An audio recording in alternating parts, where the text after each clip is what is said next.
વિશ્વધરા પ્રાકૃતિક કૃષિ ફાઉન્ડેશન રાજકોટ દ્વારા જીવન વિદ્યા વર્કશોપનું આયોજન કરવામાં આવ્યું છે। આ શિબિર આત્મીય યુનિવર્સિટી ખાતે 5મી મેથી લઈને 10મી સુધી સવારે 9 થી સાંજના 6 વાગ્યા સુધી યોજાશે।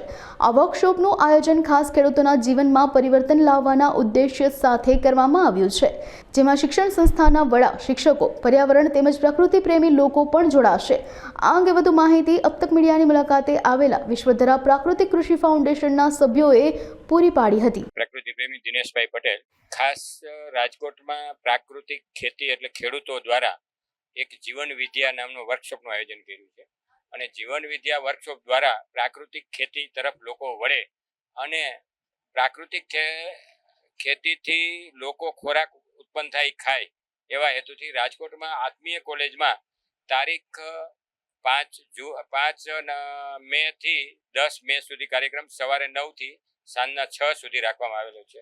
બહારગામથી આવનાર વ્યક્તિઓને રહેવા જમવા સાથેની સુવિધાની વ્યવસ્થા રાખવામાં આવેલી છે અને આ શિબિર સંપૂર્ણ નિઃશુલ્ક છે। એમાં દરેક લોકો ભાગ લઈ શકે છે। આ અમારી વિશ્વધરા ફાઉન્ડેશન, આત્મીય યુનિવર્સિટી અને એસપીએનએફ દ્વારા આયોજન કરવામાં આવ્યું છે, જેમાં 400 થી 500 લોકો ભાગ લેશે અને આનાથી પરિવારની રક્ષા થાય એવા હેતુથી અને પરિવારની ભાવનાઓ જળવાય એવા હેતુથી આ શિબિરનું આયોજન કરવામાં આવેલ છે।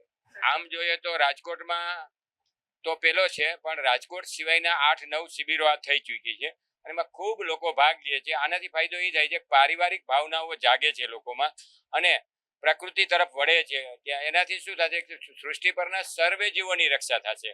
એટલે લોકોની જાગૃતિ માટેની એક આ શિબિરનું આયોજન છે અને એમાં અત્યાર સુધીમાં 400 થી વધુ રજીસ્ટ્રેશન થઈ ચૂક્યા છે અને હજી કદાચ એવું લાગે છે કે આપના માધ્યમથી વધુમાં વધુ લોકો જોડાશે। આ જે વિભાગ છે એમાં કોઈ બીજી વ્યવસ્થા નથી। આ છે એ માત્ર એક સંવાદના સ્વરૂપમાં છે।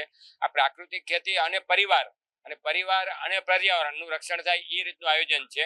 આમાં બીજી કોઈ સંસ્થા નહીં, માત્ર ને માત્ર એસપીએનએફ અને વિશ્વધરા ફાઉન્ડેશન અને આત્મીય કોલેજ દ્વારા આયોજન છે।